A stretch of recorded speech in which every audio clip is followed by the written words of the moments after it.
They shall run and not be weary. They shall walk and not faint.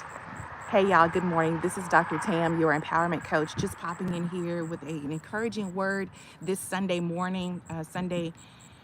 Morning, that's actually when I'm recording this. I am outside once again. Once again. Y'all must be new at this because I have forgotten my shades this morning and I'm actually facing the sun. But nonetheless, I was out for a morning walk. And I want to share something with you really quickly. Just a little while ago, I was actually laying in bed and I felt a headache that was coming on. And I was like, not today. You are not going to stop me today. So I got up, took my medicine, and got ready to get out here to come outside to get some fresh air. I didn't catch the sunrise, but I'm out. The sun is rising, and just being out in nature once again, just being amongst God's glory. Just grateful, still grateful for the opportunity that I'm actually having right now, the opportunity that I'm actually being able to experience right now. And I wanted to share. Let me get my stick because I'm walking this morning, y'all. Now I'm in a new place. I'm in a different place, so I got me a stick just in case if anything pops off. But anyway, I wanted to share an encouraging word with you this morning, and that is that in the waiting season, it can sometimes get very frustrating. You're waiting on something to come through for you. You're waiting on something new. Maybe you're waiting on a new job opportunity. Maybe you're waiting to hear about a new home that you're trying to invest in. Maybe you're waiting to hear about a new car.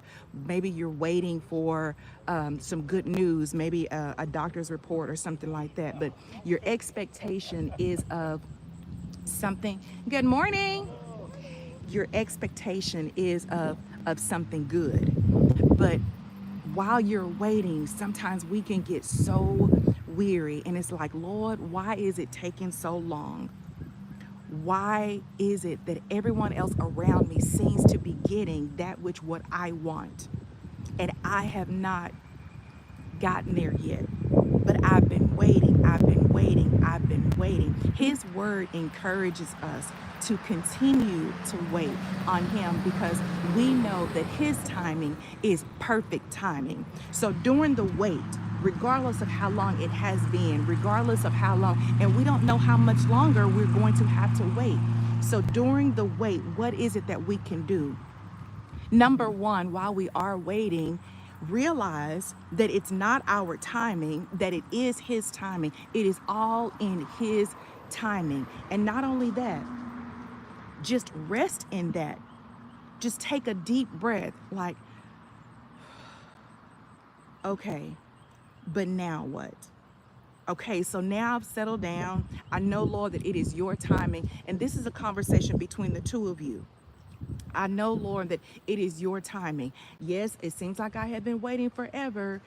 Apparently, I'm going to be waiting a little while longer. What is it in the meantime? And that's that part. That's that waiting, y'all. It's the in the meantime. What is it that we are supposed to be doing during the meantime?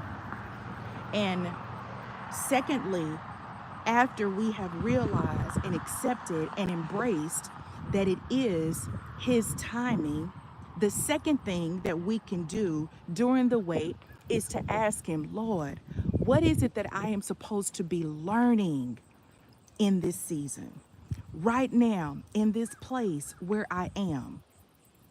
And while you're waiting, I want you to think about, as you're waiting for him to respond to you, look back to see where he has brought you from already. Where has he brought you from already? Conditions are a little bit better than what they used to be. I'm not where I want to be, but I'm sure better off than where I used to be. I have made some progress. I've seen the growth within myself. I'm seeing how I'm now able to better manage my relationships. I see how I'm better able to manage my finances. I see how I am more more persistent and more confident within myself and persistent in doing that which you have called me to do. I'm doing all the things. I can see the growth now. I can see the growth now. And in that time, in that period, that space and time, you're asking him, what is it more that I could be learning? What else is there that you will have me to do during this wait? And as you are continuing to wait, you're keeping your eyes focused on him, because we can become so distracted by everything else that is going around us, especially if you see other people. This is what we're not supposed to do. We're not supposed to focus on other people. However, y'all, we're human. Come on now, we're human, and it's going to happen. We are human, and it is going to happen. We are going to sometimes look a little bit to the left and see what the next person is doing. Look over to the right and see what that person is doing. I encourage you not to do that, because that is a distraction. Because when you lose sight, when you lose focus, it's like walking on a tightrope, right? I'm walking along the street right now, the side of the street right now. But when you are walking along, you keep your eye fixed on that destination, that place right up there. So I'm looking at this yellow sign that says golf carts in front of me, and I'm walking in the direction of that sign. That's what you do. You keep your eyes focused on your destiny, focused on where it is, focused on where it is where you're actually headed to. Because if you look over to the side, that's where the distraction is. That's where you would lose sight of what it is that you're actually supposed to be focusing on. So I pop in this morning to encourage you to stay focused on your destiny, on that which, I'm gonna turn around. Turn around right here. Y'all see the woods all behind me? Stay focused. During the waiting period, during the waiting season, number one, accepting.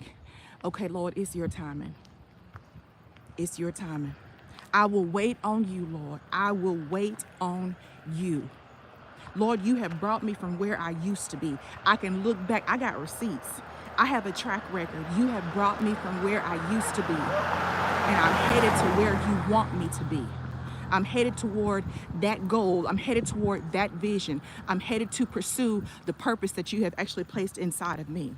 So number one, we're accepting that it's his timing. Number two, during this season of waiting, we are asking him, what else is it? What more is it that I am to learn?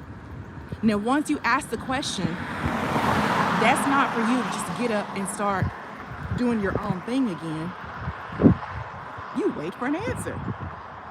You are going to wait for an answer, however that may take for it to become, because you've already said that you've embraced, you've accepted that it's his timing, that it's not your timing. So now we're going to wait.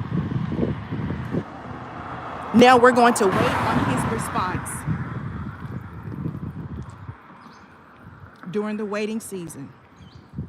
And thirdly, we know that all things work together for our good. We know in Romans, it teaches us that all things work for our good, for those who love the Lord. That's us. That's me. That's you. We are out here. We are doing his work. We are doing what he has called us to do. And just because it is not manifesting in our time, just because it does not look the way that we want it to look, it does not mean that it is not coming. Because Ecclesiastes also reminds us that there is a time for everything. There is a time for everything. And that timing, y'all, it's not ours. That timing is God's timing, which is the perfect timing, because he created time. Come on now. He created time. How can we claim something that we had nothing to do with? We are not the creators, the great creator himself. We are not him. He created time. So it's his timing, which is perfect timing. Everything that he has created is perfect, including timing. So we're going to wait on him. We're going to ask him, what is it that I'm supposed to be learning? And then thirdly, we are going to remember. We are going to remember that all things are working together for our good. Even during this period of time right now, when it may look like nothing is happening, when it may look like nothing is going on, when it may look like nothing is taking place, oh, it's working. And it's working together for your good. It is working. I'm feeling good. That headache that I had this morning done got on up out of the way. I'm continuing my little nature walk this morning in my new place. Well, my new place until I leave. This has been such a blessing to be in this space, to be out in nature, to be amongst God's beauty. I absolutely love it. I have enjoyed my time. I have enjoyed my stay here. It's almost time for me to go back to the house. I miss my baby. I gotta go pick up my little one. Yeah, that's my furry baby, Mr. Prince Foreman. Gotta go pick up my baby. But this is good. This is good, grateful. So I hope you are encouraged this morning to just await and to know that while we are waiting, continue, be hungry for his word, because that's where this is coming from. That's what gives us the strength to hold on. That's what encourages us. Hold on to his word. That's why it is so important for daily communion with him. And what I mean by that is getting into a place where you are in his presence, whether that is through prayer, whether that is through devotion, whether that is through you journaling. Get in his presence every single day, and you'll watch how things begin to shift for you when you are in his presence, when you stay connected to him, and just realizing it's his timing. Lord, what is it that I'm supposed to be learning? And accepting that I already know that all things are working together for my good. All right, y'all, I got a little bit more to go. And then I gotta go in here and get ready for church. So I'm going to visiting church this morning with my friend. And so gotta get on back to the house and get snatched up. Hey, gonna walk up in there. They like, who is that? Dr. Tam, you didn't know? So I'm gonna get on. But I hope that word encourages you today. Be blessed. Get outside if you have a chance. Get outside. Be present. Be in the moment. Be with him. Have a gorgeous day. Have a beautiful day. Y'all take care. I'll tune in next time.